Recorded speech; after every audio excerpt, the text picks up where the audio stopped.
کہ 1400 سال کے قریب وقت گزر گیا ہے کہ امام علی مقام، امام عرش مقام، امام تشنا کام، امام حسین رضی اللہ تعالیٰ عنہ اور ان کے رفقا کو کس بے دردی سے اس کربلا کے میدان میں پیاسا شہید کیا گیا۔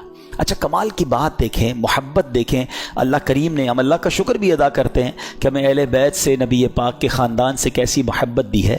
ہم میں سے کئیوں کے والدین کا انتقال ہو گیا ہے، ماں سے بڑھ کر تو کوئی نہیں نا، والد سے بڑھ کر تو کوئی نہیں، لیکن جیسی تکلیف ان کے انتقال کے وقت ہوئی تھی 2-3 سال 4 سال میکسیمم 5-7 سال کے بعد وہ تکلیف نہیں ہوتی ہے، وہ تکلیف نہیں ستاتی، مگر 1400 سال ہو گئے ہیں۔ جب بھی کربلا کا واقعہ سنتے ہیں، جب بھی امام حسین اور ان کے خاندان کی مظلومیت سنتے ہیں تو آنکھوں میں آنسو آ جاتے ہیں، دل تڑپنے لگ جاتا ہے کہ یہ کیا کیا تھا ان لوگوں نے۔ ہیں شاعر لکھتے ہیں نا، جن کو دھوکے سے کوفے بلایا گیا، جن کے بچوں کو پیاسا رلایا گیا، جن کی گردن پہ خنجر چلایا گیا، اس حسین ابن حیدر پہ لاکھوں سلام۔ یہ ایسا عجیب واقعہ ہوا ہے کہ آج بھی جب سنتے ہیں، پڑھتے ہیں تو عقل حیران ہو جاتی ہے۔ اور یہ ہستی کون تھی، ان کا اسٹیٹس کیا تھا، ان کا مرتبہ کیا تھا، جب یہ سنتے ہیں تو اور عقل حیران ہو جاتی ہے کہ اتنے بڑے مرتبے والی شخصیت کے ساتھ ایسا ظلم۔ کیا وہ اندھے ہو گئے تھے؟ کیا انہیں سمجھ نہیں تھی کہ ہم کن پر یہ ظلم کر رہے ہیں؟ امام حسین رضی اللہ تعالیٰ عنہ کے مرتبے کو سمجھنے کے لیے میں آپ کو ایک واقعہ سناتا ہوں۔ ایک بار نبی پاک علیہ الصلوۃ والسلام کی گود میں پیارے آقا کے اپنے صاحبزادے حضرت ابراہیم رضی اللہ تعالیٰ عنہ ہیں اور امام حسین رضی اللہ تعالیٰ عنہ ہیں۔ جبریل امین آئے اور عرض کرتے ہیں حضور اللہ تعالیٰ ان دونوں کو آپ کے پاس جمع نہیں فرمائے گا، ایک ان دونوں میں سے یعنی دنیا سے چلے جائیں گے، اب آپ ڈیسائیڈ کریں۔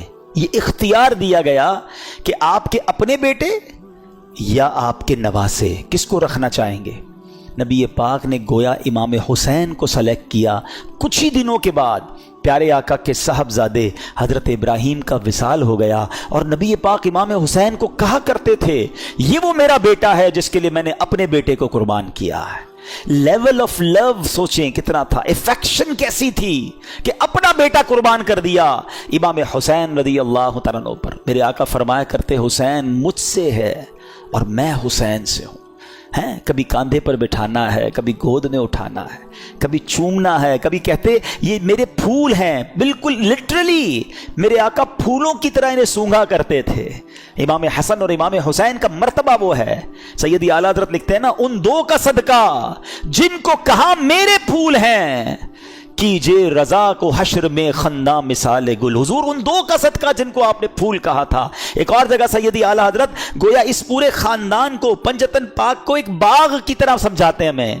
کیا بات رضا اس چمنستان کرم کی، کیسا چمن تھا، کیسا کرم کا باغ تھا، کیا بات رضا اس چمنستان کرم کی، زہرا ہے کلی جس میں حسین اور حسن پھول۔ یہ کیسا خاندان ہے۔ نبی پاک اتنی محبت فرماتے۔ امام حسن رضی اللہ تعالیٰ کو ایک بار نبی پاک کاندھوں پر بٹھائے اور جا رہے ہیں، کسی نے کہا اے برخوردار ہیں کیسی تجھے سواری ملی؟ ایک صحابی کہتے ہیں کتنے خوش نصیب ہو اے حسن، تمہیں سواری کیسی ملی؟ کیونکہ نبی پاک کے کاندھے پہ ہے نا۔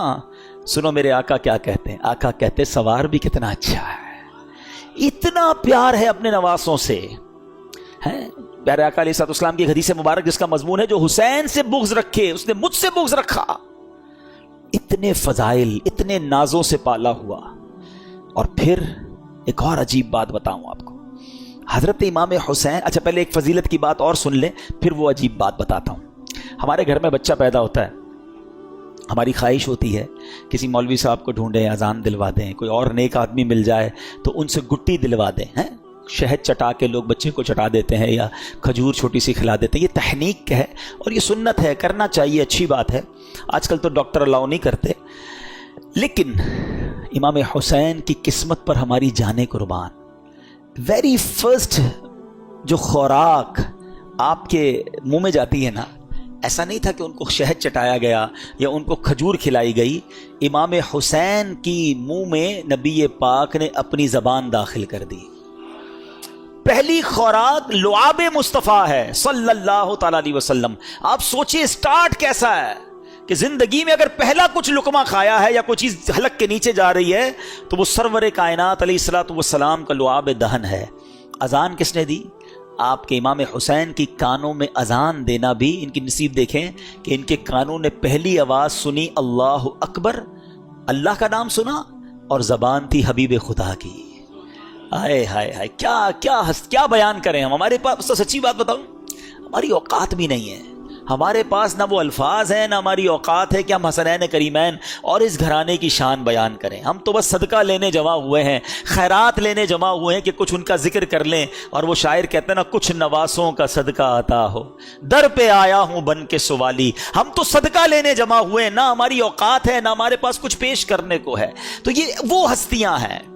اور پھر عجب بات جو میں بتانا جا رہا تھا کہ آپ کی ولادت کے ساتھ ہی یہ خبر بھی نبی پاک علیہ الصلوۃ والسلام کو بتا دی گئی تھی کہ امام حسین شہید کیے جائیں گے۔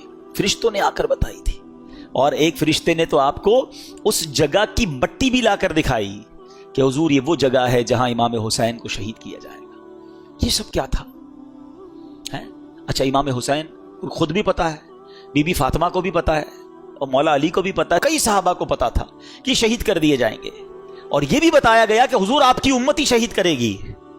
لیکن ایک بڑا، جس کو کہنا کہ ریلیونٹ کوسچن پیدا ہوتا ہے کہ پوری لائف میں کہیں پر بی بی فاطمہ نے نبی پاک علیہ الصلوۃ والسلام سے عرض کیا ہو کہ اے بابا جان، آپ حسین سے اتنا پیار کرتے ہیں، میرا بھی لخت جگر ہے، آپ اللہ کی بارگاہ میں دعا کریں یہ جو امتحان آپ نے بتایا آئے گا یہ ٹل جائے، حسین کو شہید نہ کیا جائے، اس کو اتنا ستایا نہ جائے۔ کبھی مولا علی نے دعا کے لیے نبی پاک سے عرض کیا ہو کہ حضور سارا مدینہ آپ سے دعا کرواتا ہے، اپنی مشکلیں حل کروانے کے لیے آپ اپنے نواسے کے لیے بھی دعا کر دینا۔ کسی نے دعا نہیں کروائی۔ What is the reason behind this? یہ بڑا امپورٹنٹ کوسچن ہے، اور یہی سمجھنا ضروری ہے کہ پیغام کیا دیتا ہے کربلا کا میدان، یہ واقعہ سکھاتا کیا ہے مجھے اور آپ کو۔ پہلا میسج کہ ہم ان قریب تمہیں آزمائیں گے، وَلَنَبْلُوَنَّكُمْ۔ کن چیزوں سے؟ اچھا لسٹ بھی دے دی قرآن نے، تمہیں بھوک سے آزمائیں گے، غربت آ جائے گی، تمہارے پھل کم ہو جائیں گے، تمہارا مال کم ہو سکتا ہے، تمہیں خوف بھی ہو سکتا ہے دشمن کا، ڈیفیکلٹیز آ سکتی ہیں لائف میں۔ لیکن پھر آگے کیا کہا؟ وَبَشِّرِ الصَّابِرِينَ، خوشخبری ہے صبر والوں کے لیے۔ جب ان پر مشکل آتی ہے تو کہتے ہیں ہم اللہ ہی کا مال ہیں اور اللہ ہی کی طرف لوٹائے جائیں گے۔ تو اس کا مطلب یہ ہوا کہ ایسا نہیں ہوگا کہ زندگی میں کبھی مجھ پر اور آپ پر کوئی پرابلم نہیں آئے گی، آ چکی، آگے بھی آئیں گی، لیکن قرآن کہتا ہے خوشخبری ہے صبر والوں کے لیے کہ جب پرابلم آتی ہے تو پریپیئر ہوتے ہیں، اللہ کا شکر ادا کرتے ہیں، صبر کرتے ہیں۔ تو کربلا کا میدان، کربلا کا یہ انسیڈنٹ صبر کا درس دیتا ہے۔ آج سے نیت کریں کہ مشکلوں پر بے صبری نہیں بلکہ صبر کا دامن تھامیں گے، اللہ کی رضا پر راضی رہیں گے۔ اب آگے چلتے ہیں۔ یہ کربلا کا جب واقعہ ہوتا ہے تو امام حسین رضی اللہ تعالیٰ کو تو دھوکے سے بلایا گیا نا۔ آپ تو لڑنے تو گئے نہیں تھے، لڑنے کے لیے کون بچوں کو اور فیملی کو لے کے جاتا ہے؟ آپ کو تو باقاعدہ معزز مہمان کے طور پر بلایا گیا تھا کہ حضور آپ آئیں اور آ کر ہمیں بچائیں، ہم یزید کی بیعت نہیں کرنا چاہتے، ہم آپ کی بیعت کرنا چاہتے ہیں۔ اور آپ پر چونکہ اتنے خطوط آ گئے، اتنی ریکویسٹ آ گئی کہ شرن آپ پر ضروری ہو گیا کہ اگر آپ نہ جاتے، کچھ لوگ کہتے نہیں جانا چاہیے تھا، اگر امام حسین نہ جاتے تو وہ کوفے والے قیامت کے دن اللہ کی بارگاہ میں عرض کرتے کہ مولا ہم نے تو امام کو بلایا تھا، وہ نہیں آئے، ہم نے مجبوراً یزید کی بیعت کر لی۔ تو امام پر گویا شرعن لازم ہو چکا تھا کہ آپ ان کی بیعت کر لینے کے لیے، ان کی ہدایت کے لیے، کیونکہ وہ بلا رہے تھے، آپ جاتے، اور آپ نے بہت خوبصورت پلان ترتیب دیا، خطوط آ چکے تھے، ایویڈنسز موجود تھے، مگر آپ نے کراس چیک کرنے کے لیے مسلم بن عقیل رضی اللہ تعالیٰ کو بھیجا کہ آپ جائیے، وہاں جا کر پہلے حالات دیکھیے، پھر آپ بتائیں گے تو ہم آ جائیں گے۔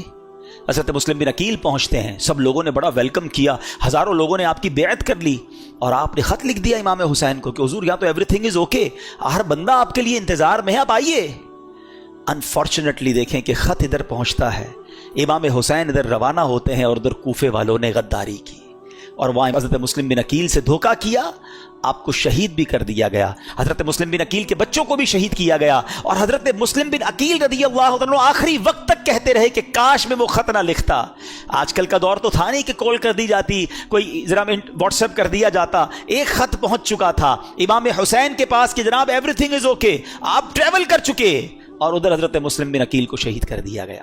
اب آپ جب کربلا کے قریب پہنچتے ہیں اور آپ کو ریزسٹ کیا جاتا ہے, آپ کو انٹرسیپٹ کیا جاتا ہے جو یزیدی لشکر تھا, اب یہ لشکر 22,000 کا لشکر ہے. ایک بڑا ریلیونٹ کوسچن ہے کہ 72 لوگ ہیں جن میں بچے بھی ہیں, عورتیں بھی ہیں, ان سے لڑنے کے لیے یا ان کو گرفتار کرنے کے لیے اتنا بڑا لشکر کیوں بھیجا گیا؟ 1,000-2,000 آدمی بھیج دیے جاتے, کیونکہ یہ تو ویل ایکوپڈ بھی نہیں تھے, کیونکہ یہ جنگی ساز و سامان لے کر بھی نہیں گئے تھے, وہ سارے ایکوپڈ تھے, سارے جناب ساز و سامان کے ساتھ آئے تھے.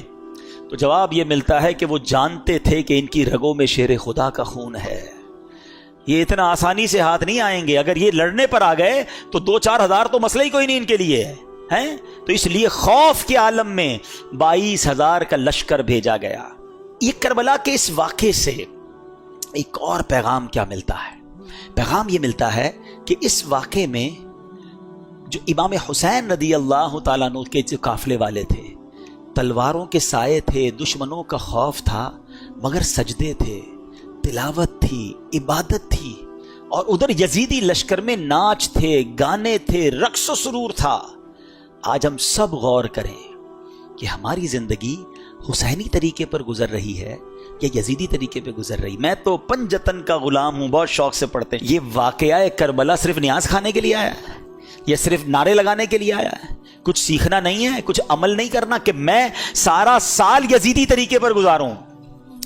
ان کی راتیں رقص و سرور میں گزری کربلا کے میدان میں بھی, اور ان کی راتیں تلاوت قرآن اور دعاؤں میں گزری. میری اور آپ کی راتیں کیسے گزر رہی ہیں؟ فلموں میں, گانوں میں, میوزک میں, اور کہتے ہیں پنجتن کا غلام ہوں. کتنے ایسے ہیں جو عشاء بھی جماعت سے پڑھتے ہیں, فجر بھی نماز پڑھتے ہیں, رات تلاوت کر کے سوتے ہیں, باوضو سوتے ہیں, راتیں فلم دیکھے بغیر نیند نہیں آتی, موبائل ہاتھ میں ہوتا ہے, پتہ نہیں کیا کچھ چل رہا ہوتا ہے, اور کہتے ہیں میں پنجتن کا غلام ہوں. یاد کرو وہ کربلا کا میدان کہ یزیدیوں کی راتیں کیسی گزری اور حسینیوں کی راتیں کیسی گزری. امام حسین کے چاہنے والے کی رات تو سبحان اللہ, میں سو جاؤں یا مصطفیٰ کہتے کہتے, کھلے آنکھ صلی اللہ کہتے کہتے. غور کیجئے, ہم سب نے قیامت کے دن ملاقات کرنی ہے امام حسین سے, کرنی ہے نا انشاءاللہ. ہماری تو تمنا ہے کہ ہمارا حشر ان کے ساتھ ہو, ہم وہیں ان کے پیچھے پیچھے جنت میں جائیں گے. مگر اگر وہاں کوسچن ہو گیا کہ تم کون سے طریقے پر زندگی گزار کر آئے, حسینی یا یزیدی, وی ہیو اینی آنسر؟ یہ غور کرنا ہے. اس کربلا کے واقعے میں 2 گروپس تھے, ہمیں ایک گروپ چوز کرنا ہے, اور حقیقتاً ہمیں امام حسین کے گروپ کو چوز کرنا ہے نا, ہمیں انہی کے فٹ اسٹیپ پر چلنا ہے, یزیدیوں کے پیچھے تو نہیں جانا نا. تو یہ غور کریں کہ اعمال ایسے ہیں کہ نہیں. ایک اور بڑی پیاری بات بتاؤں, 72 کربلا والوں میں سے ایک مرد واپس جاتا ہے, وہ ہیں امام زین العابدین عابد بیمار رضی اللہ تعالی. ٹھیک ہے, ادھر ہزاروں واپس جاتے ہیں, یا تو سارے شہید ہو جاتے ہیں نا, ایک ہی واپس جاتا ہے. ایک بڑا ریلیونٹ کوسچن ہے, آپ میں سے بہت سارے دنیا کے کئی ملکوں میں گئے ہیں, کہیں کوئی ایک بندہ آپ کو ملا ہے آج تک جس نے یہ کہا ہو کہ میں اس یزیدی لشکر کی اولاد میں سے ہوں, کہ یار امام حسین سے اور ان کے ساتھیوں سے لڑنے گیا نا, میں ان کی اولاد میں سے ہوں؟ آپ کو ایک نہیں ملا ہوگا ایسا. ہزاروں واپس گئے, ان کی نسل کا, ان کی بات کرنے والا کوئی نہیں ہے. ایک حضرت عابد بیمار واپس آئے ہیں. آج دنیا کے کونے کونے میں آپ کو حسینی سید ملتے ہیں. یہ کیسے ہو گیا؟ ایک مرد واپس آیا اور نسل میں اتنی برکت. سبحان اللہ. اس سے کربلا کے اس واقعے سے سیکھنے کو ملا کہ جو چیز اللہ کی راہ میں قربان کی جائے اللہ اس میں برکت ڈال دیتا ہے. ہاں, وہ بڑی پیاری بات, بڑا خوبصورت جملہ پڑھا, کربلا کی کہانی بس اتنی سی ہے, یزید تھا حسین ہے, بس وہ ختم. اور امام حسین آج بھی کروڑوں دلوں پر حکومت کرتے. یزید کا نام لینے والا کوئی نہیں, کوئی اپنے بچے کا نام یزید نہیں رکھتا ہے, اور حسین کا نام رکھنے والے اور ان کا نام سر پر عزت کے ساتھ رکھنے والے اربوں, ہر وہ مسلمان نہیں ہے. ہم تو یہ سمجھیں گے وہ کون سا مسلمان ہے جس کے دل میں امام حسین کی محبت نہیں ہے. اس میں امام حسین تو ہمارے ایمان کا حصہ ہیں. تو سمجھنے والی بات یہ ہے, سیکھنے والی بات یہ ہے کہ جو چیز, اب ذرا اس بات کو تھوڑی سی باریک باتیں سمجھیے گا, جو چیز اللہ کی راہ میں قربان کر دی جائے نا, اللہ اس میں برکت ڈال دیتا ہے. اب اس سے آپ اپنی ساری لائف کو ایزیوم کر لیں. اگر آپ چاہتے ہیں کہ آپ کی صحت میں برکت ہو, آپ اپنی باڈی کو, اپنے جسم کو اللہ کی راہ میں استعمال کریں, نماز پڑھیں, دین کے کام میں یوز کریں, اللہ آپ کی صحت میں برکت ڈال دے گا. آپ چاہتے ہیں آپ کی زبان میں برکت ہو, آپ کے الفاظ مؤثر ہو جائیں, اٹریکٹیو ہو جائیں, آپ اپنی گفتگو میں اللہ رسول کا نام لینا شروع کریں, درود پاک پڑھیں, ذکر اللہ کریں, تلاوت قرآن کریں, لوگوں کو اسلام کی نیکی کی دعوت دیں, اللہ آپ کی گفتگو میں برکت ڈال دے گا. آپ چاہتے ہیں آپ کے مال میں برکت ہو جائے, اللہ کی راہ میں مال خرچ کریں, اللہ آپ کے مال میں برکت ڈال دے گا. آپ چاہتے ہیں اللہ آپ کی اولاد میں برکت ڈال دے, آپ اپنی اولاد کو دین کے کاموں کی طرف لگائیں, اللہ اس میں برکت ڈالے گا, ان کے لیے نصیب اچھے کر دے گا. تو کربلا کا یہ پیغام ہے کہ جس چیز میں تم برکت چاہتے ہو اس چیز کو اللہ کی راہ میں قربان کرو, اللہ اس میں اور برکت ڈال دے گا. اب ایک اور میسج کربلا کا. جب امام حسین رضی اللہ تعالیٰ عنہ کو شہید کیا گیا, امام حسین گویا دنیا سے جاتے ہوئے میسج دے گئے کہ ہم تلواروں کے سائے میں بھی سجدے نہیں چھوڑتے. وہاں نمازیں قضا نہیں ہوئی. آج تمام حسینیوں کو, تمام پنجتن کے غلام کو, امام حسین کی نیاز بنانے والوں کو میسج ہے کہ کربلا والوں نے اس میدان میں نماز قضا نہیں کی, اور آج تمہاری پلنگ کے اوپر سوتے ہوئے نماز قضا ہو جاتی ہے. آج تھوڑی سی طبیعت خراب ہے یار, موڈ اچھا نہیں ہے, بس کل پڑھ لوں گا, بس اگلے جمعے سے نہیں چھوڑوں گا, ہماری نماز قضا ہوتی ہے. بتاؤ کیا جواب دو گے قیامت کے دن اگر امام حسین سے ملاقات ہو گئی اور انہوں نے پوچھ لیا کہ ہم نے تو کربلا کے میدان میں بھی نماز قضا نہیں کی اور تم اپنے گھر پہ نماز قضا کرتے تھے اور کہتے تھے میں پنجتن کا غلام ہوں؟ ہوگا کوئی جواب ہمارے پاس؟ آؤ آج کی مبارک رات یہ پکی سچی نیت کر کے جانا ہے کہ ایٹ اینی کاسٹ کچھ بھی ہو جائے آج کے بعد ہماری نماز قضا نہیں ہوگی. اچھا, جب سر انور کو نیزے پر اٹھا لیا گیا نا, ان یزیدیوں نے آپ کے مبارک سر کو نیزے پہ اٹھایا, تو اس وقت اس سر سے بھی تلاوت قرآن کی آواز آ رہی ہے. یہ امام حسین کی کرامت ہے. کیا خوبصورت شاعر امیر اہل سنت کے غالباً شعر آپ فرماتے ہیں, عبادت ہو تو ایسی ہو, تلاوت ہو تو ایسی ہو, سر شبیر تو نیزے پہ بھی قرآن سناتا ہے. یہ بھی پیغام تھا ہمارے امام کا کہ قرآن کتنا اہم ہے. مگر انفارچونیٹلی آج ہماری بہت بڑی تعداد کو صحیح تلفظ کے ساتھ قرآن پڑھنا بھی نہیں آتا. اچھا آتا ہے تو پڑھنے کا ٹائم نہیں ہے. ذرا سوچو کتنا خوف کا وقت ہوگا, کتنا افراتفری کا عالم ہوگا. لاشیں پڑی ہوئی ہیں مگر میرے امام تلاوت کر رہے ہیں, اور ہم اپنے گھر میں ایئر کنڈیشن چل رہا ہوتا ہے پھر بھی تلاوت نہیں کرتے. یہ موبائل ہم سے روز گھنٹوں لے جاتا ہے, سورہ ملک پڑھنے کا ٹائم نہیں ملتا. حالانکہ اسی موبائل میں قرآن بھی ڈاؤن لوڈ ہو سکتا ہے, سورہ یاسین پڑھنے کا ٹائم نہیں ملتا. کئی ایسے حافظ قرآن ہوتے ہیں جو دہراتے نہیں اپنے قرآن کو. اللہ نے اتنی بڑی نعمت دی آپ کو کہ آپ کے سینے میں قرآن محفوظ ہوا, گویا جنت کا آپ کو راستہ ٹھکانہ مل رہا تھا, اور آپ نے اسے بھلا دیا. آپ اسے بھی نہیں پڑھتے ہیں. نہ کریں ایسا. حدیث پاک کا مضمون ہے وہ دل ویران ہے جس میں کچھ قرآن نہیں ہے. ہم سب کے لیے کوسچن ہے کہ میرے دل میں کتنا قرآن ہے, میں کتنا روز قرآن پڑھتا ہوں. آؤ پلیز, یہ پیغام ہے کربلا کا. امام حسین کی روح بھی بہت خوش ہوگی.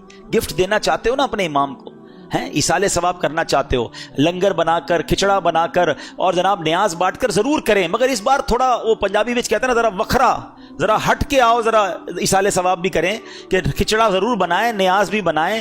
مگر اس بار نیازی کے ساتھ ساتھ نمازی بن کے ہم امام حسین کو ایصال ثواب کریں. ہیں ہم پہلے نمازی ہیں پھر نیازی ہیں, تو نیت کریں انشاءاللہ کہ اب روزانہ قرآن پڑھیں گے انشاءاللہ. ہاں, یہ عاشورے کا دن ٹرننگ پوائنٹ بنے نا میری زندگی میں, تو فائدہ ہوا نا کہ میں نے کربلا کے انسیڈنٹ سے یہ سیکھا کہ وہ وہاں نہیں چھوڑتے تھے تلاوت میں, یہاں چھوڑ رہا ہوں اور پھر کہتا ہوں پنجتن کا غلام ہوں. پلیز قرآن سے دوستی کر لیں.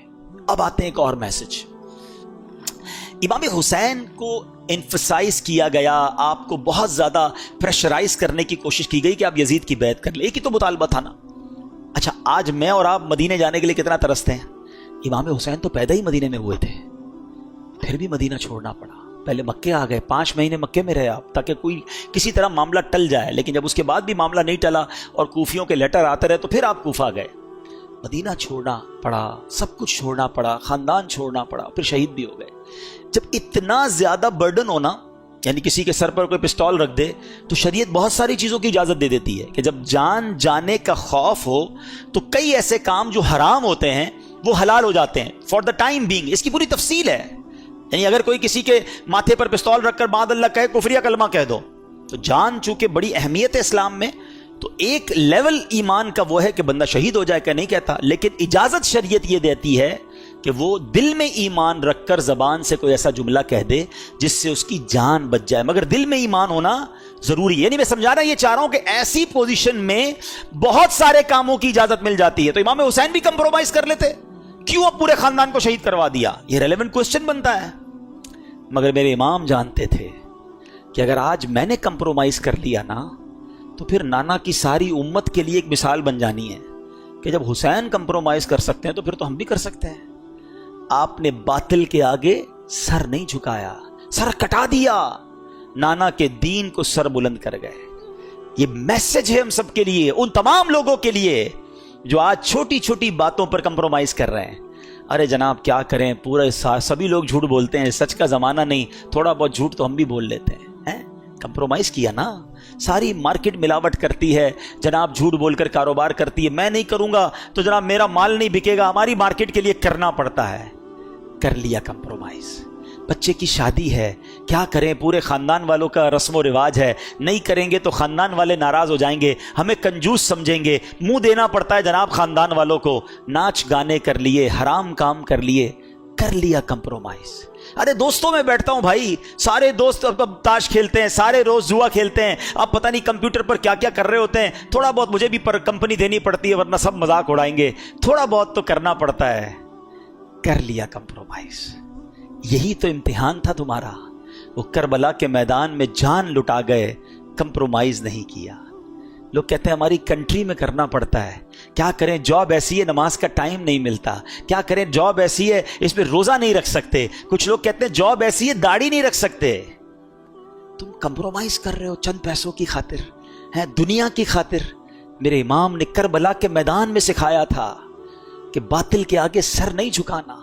تم ایک جگہ سے تم یہ سمجھتے ہو کہ یہ جاب چھوٹ جائے گی نماز کے لیے، ارے تم چھوڑ دو ایسی جاب، اللہ تمہیں ایسی 10 اچھی جاب عطا فرما دے گا. ایک در بند ہوگا، اللہ تمہارے لیے 10 در کھول دے گا. ہمت تو لاؤ اپنے اندر. پھر کہتے ہو میں پنجتن کا غلام ہوں، اور ہر بات میں کمپرومائز، ہر چھوٹی بات میں پھسل جاتے ہیں. کیا کریں، چلتا ہے. نہیں چلے گا بھائی. وہ چیز نہیں چل سکتی جس میں میرے اللہ اور اس کے رسول کی ناراضگی ہے، جس میں میں کربلا والوں کے طریقے سے ہٹ رہا ہوں. یزیدی کام کروں اور کہوں میں پنجتن کا غلام ہوں. سیکھو اس بات سے. بریلی کے تاجدار امام اہل سنت کا ایک شعر اللہ کرے دل پر نقش ہو جائے. کہتے کروں مدح اہل دول رضا، پڑے اس بلا میں میری بلا، میں گدا ہوں اپنے کریم کا، میرا دین پارائے نہ نہیں. میرا دین روٹی کا ٹکڑا نہیں ہے تھوڑے پیسوں کے لیے بیچ دوں. اب یہ تمہارا امتحان ہے کہ بہت سارا نفع نظر آ رہا ہے، ایک ڈیل آ رہی ہے جس میں پیسے بہت ہیں مگر ہے حرام، اللہ کی ناراضگی والی ڈیل ہے، فوراً مل جائیں گے پیسے. اب تمہارا امتحان ہے کہ یزیدی ہو یا حسینی ہو. اپنے دل سے پوچھو کہ یہ کام کروں گا تو کیا اللہ اس کے رسول اور اہل بیت راضی ہوں گے، یا یہ پیسے پکڑ لوں؟ نہیں. اب ٹھکراؤ اسے اور کہو میں گدا ہوں اپنے کریم کا، میرا دین پارائے نہ نہیں. بڑا دل تھا، بڑا ارمان تھا، ایک شوق تھا جو پورا کرنے کا موقع آ گیا، مگر وہ حرام کام کے ذریعے پورا ہو رہا ہے. نہیں کرنا. یہی تو تمہارا امتحان ہے نا. یہ کربلا کا پیغام ہے کہ تمہیں وہ کام سے اپنے آپ کو بچانا ہے، کمپرومائز نہیں کرنا ہے، غلط کام کی طرف آگے نہیں بڑھنا ہے. اگر تم واقعی پنجتن کے غلام ہو، خدا را اس بات کو سیکھیے اور اپنی زندگی میں یہ اسٹرانگنس لائیے. آئیں گے ایسے امتحان اور آتے رہتے ہیں. وہی تو امتحان ہے کہ جب تمہارے سامنے حرام آیا اور تم نے اللہ اور اس کے رسول کی رضا کے لیے اسے ٹھکرا دیا. اعلیٰ حضرت فرماتے ہیں نا، انہیں جانا، انہیں مانا، نہ رکھا غیر سے کام، للہ الحمد میں دنیا سے مسلمان گیا. یہ تو ہماری زندگی کا فوکس ہونا چاہیے. فیملی راضی ہو جائے، دوست راضی ہو جائے، خاندان والے راضی ہو جائیں، ارے سیٹ راضی ہو جائے، چھوڑو. پہلے دیکھو اللہ اور اس کا رسول راضی ہے کہ نہیں. وہ راضی ہے تو بس سب ٹھیک ہو جانا ہے. تم سب کو راضی کرنے کے چکر میں اپنے اللہ کو، اللہ کے حبیب کو ناراض کر رہے ہو. ایسا نہ کرو. یہ کربلا کا پیغام ہے. میں کچھ اپنی بہنوں سے بھی بات کر لیتا ہوں. کربلا کے میدان میں خیمے لگے ہوئے تھے اور خواتین تھی نا، تو ان خواتین میں جب ان کے سامنے خبریں آ رہی تھی کہ والد بھی شہید ہو گئے، بھائی بھی شہید ہو گئے، شوہر بھی شہید ہو گئے، بچے بھی شہید ہو گئے، تو کوئی خاتون بغیر پردے کے باہر آئیں؟ چیختی ہوئی چلاتی ہوئی چادر اتار کر. حالانکہ کیسا ماحول ہوگا, گھبراہٹ کیسی ہوگی کہ سارے مرد شہید ہو رہے ہیں, مگر اس کیفیت میں بھی ان کا پردہ باقی تھا. کیسا پیغام دیا ان پردہ دار بیبیوں نے آنے والی نسلوں کی عورتوں کو کہ پنجتن کی غلامی یہ ہے کہ کسی صورت میں بھی پردہ نہیں ضائع ہونا چاہیے. مگر آج بازاروں میں گھوم رہی ہیں ہماری بہنیں بے پردہ. کہتے ہیں جناب عورت کی آزادی ہے. یہ کیسی عورت کی آزادی ہے؟ ایک طرف کہتے ہو امام حسین اور کربلا والوں کے چاہنے والے ہیں, اور دوسری طرف بے پردہ عورت کو گھومنا کہتے ہیں عورت کی آزادی ہے. بڑا پیارا واقعہ ہمارے نگران شورا نے بیان میں سنایا کہ ایک شخص نے ایک غیر مسلم تھا, اس نے ایک مسلمان سے کہا کہ یہ تمہاری عورتیں, تم لوگوں نے عورتوں کو قید کیا ہوا ہے, کوئی ہاتھ ہی نہیں ملا سکتا ان سے. ہمارے یہاں تو جو دیکھو شیک ہینڈ کر لیتا ہے, اور تم اپنی عورتوں کو دوسرے مردوں سے ہاتھ بھی نہیں ملانے دیتے. تو مسلمان نے کہا یہ بتاؤ تمہارے ملک کی ملکہ سے کوئی ہاتھ ملانا چاہے تو ملا سکتا ہے؟ کہا نہیں, ملکہ تو بہت بڑی شخصیت ہوتی ہے, اس سے تو چند سلیکٹڈ لوگ ہی ہاتھ ملا سکتے ہیں, باقی لوگ تو اس کے قریب بھی نہیں جا سکتے. کہا تمہارے ملک میں ایک ملکہ ہے, ہماری ہر عورت کو ہم نے ملکہ کا درجہ دیا ہے.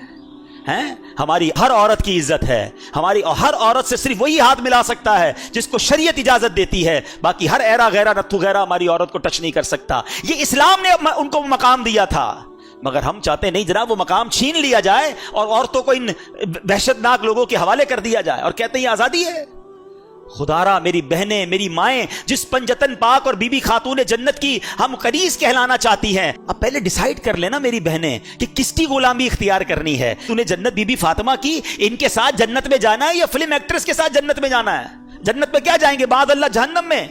خود سوچیں کہ ہم کس کے پیچھے چل رہے ہیں, یہ کدھر لے کے جا رہا ہے معاشرہ ہم کو. کربلا کا یہ پیغام میری بہنوں کے لیے ہے کہ وہ جو بیبیاں تھیں وہ پردہ دار تھیں, آپ بھی پردہ دار رہے. اور آخری بات, باتیں تو بہت ساری ہیں لیکن وقت کافی ہو گیا, اب آخری بات, امام حسین کی سیرت سے ایک اور بات سیکھنے کو ملتی ہے, کسی پر ظلم کرنا حسینی طریقہ نہیں ہے. اچھا ہم پتہ کیا سمجھتے ہیں, ہم سمجھتے ہیں ظلم جو ہے نا قتل کرنا ہی ہے. میں کہاں ظلم کرتا ہوں, میں نے کب کسی کو قتل کیا, کسی کی ٹانگیں نہیں توڑی. یہ بھی ایک بڑا عجیب کانسیپٹ ہے. ہاں ظلم صرف کسی کو قتل کرنے, کسی کا سر پھوڑنے اور کسی کو جناب زد و کوب کرنے کا ہی نام نہیں ہے. ظلم کے بارے میں چند باتیں بتاتا ہوں. آستینیں چڑھائیں, کسی کی طرف لپکے, اس کو ڈرایا, یہ بھی ظلم ہے. کسی کو گھور کر دیکھا, وہ سہم گیا, یہ بھی ظلم ہے. مذاق اڑایا کسی کا, نام رکھتے ہیں نا, ٹھنگنا, کالا, موٹا, چھوٹا, عجیب عجیب نام رکھے ہوئے, یہ بھی ظلم ہے. جی جناب, کسی کا جوئے کے ذریعے مال بٹور لیا, یہ بھی ظلم ہے. سود کے ذریعے مال لے لیا, یہ ظلم ہے. ناپ تول میں کمی کر کے مال چھین لیا, یہ بھی ظلم ہے. رشوت لی جو ظلم ہے. والدین کو ستایا ظلم ہے. پڑوسی کو تکلیف دی ظلم ہے. رات کو شور شرابہ کر کے, نائٹ کرکٹ کھیلنے والوں, ساری رات شور مچا کر لوگوں کی نیندیں برباد کرنے والوں, یہ بھی ظلم ہے. ظالم یزید تھا, بتاؤ اب کس طریقے پر چلنا ہے. ہاں سوچو, غلط پارکنگ کرتے ہیں, سوچتے بھی نہیں نا, بیڑا جو ہوتا ہو دیکھا جائے گا, میرا کام تو ہو جائے, چاہے بیچارہ وہ گھر سے نکل ہی نہ سکے, اس کا دروازہ لاک کر دیا, یہ بھی ظلم ہے. بہتان لگایا, الزام لگایا, ظلم ہے. ظلم ہوتا ہے چاہے چھوٹا ہو یا بڑا ہو. ظلم کرنا یزید کا طریقہ ہے, حسین کا نہیں رضی اللہ تعالیٰ عنہ. اب سوچ لو کہ ہم کس پیرائے میں زندگی گزار رہے ہیں. ہمیں اگر کسی کے ساتھ ہم نے یہ ظلم کیے ہوئے ہیں نا, تو ہمیں معافی مانگنی ہوگی. ہمیں تھوڑا سا دل بڑا کرنا ہوگا. ادھر مانگ لو ورنہ ادھر پچھتائیں گے, ادھر کچھ بھی نہیں بن سکے گا. میں آج ایک واقعہ پڑھ رہا تھا, کیا واقعہ ہے, اور اس نے ہلا دیا نا. حالانکہ یہ واقعہ صحابہ کرام کے ساتھ ہوا, مگر دیکھو یہ ہوتی ہے معافی. ہوا یہ, حضرت ابو ذر رضی اللہ تعالیٰ, ان کو ایک صحابی نے دیکھا کہ وہ اپنے غلام کے ساتھ ہیں, ان کے کپڑے بھی ویسے ہی, غلام کے بھی ویسے ہی, کوئی فرق نہیں, بالکل ایک جیسا ہی اسٹائل, کھانا پینا بھی ایک جیسا. تو کہا ابو ذر آپ کیسے کپڑے پہن کے گھوم رہے ہیں؟ کہتے میرے ساتھ ایک واقعہ ہوا, میں خلاصہ عرض کر رہا ہوں. ویسے بخاری شریف میں یہ حدیث موجود ہے, اور پھر اس کی شرح میں علماء نے اور بھی بہت کچھ لکھا.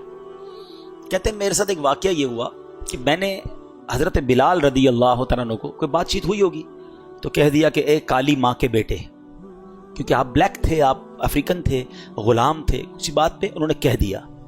حضرت بلال کو بہت زیادہ دکھ ہوا, وہ پہنچ گیا نبی پاک علیہ الصلوۃ والسلام کے پاس. کہا حضور, حضرت ابو ذر نے مجھے ایسا کہا ہے. پیارے آقا علیہ الصلوۃ والسلام نے حضرت ابو ذر سے صرف یہ فرمایا کہ لگتا ہے ابھی تک تمہارے اندر وہ جہالت کے زمانے کی کچھ چیزیں باقی ہیں. خلاصہ عرض کر رہا ہوں, حضرت ابو ذر رونے لگے, اتنا روئے, اتنے پریشان ہوئے کہ باہر گئے اور حضرت بلال سے کہا, بلال جب تک تم میرے منہ پر اپنا پیر نہیں رکھو گے میں سمجھوں گا مجھے معافی نہیں ملی ہے.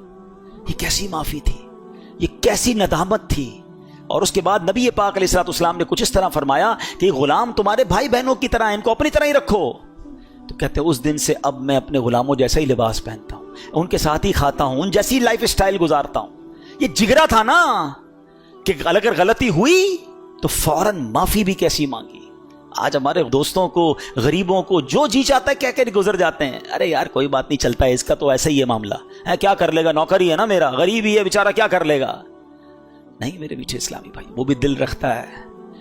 حضرت بلال چلے گئے تھے نا نبی پاک کے پاس, وہ اللہ کی بارگاہ میں آج بھی ہاتھ اٹھا کے جا سکتا ہے کہ یا اللہ اس نے میرا دل دکھایا ہے. پھر یاد رکھنا تتر بتر ہو جاؤ گے. ہم نے چلتے کاروبار تباہ ہوتے دیکھے ہیں, چلتی صحت ختم ہوتے دیکھی ہے.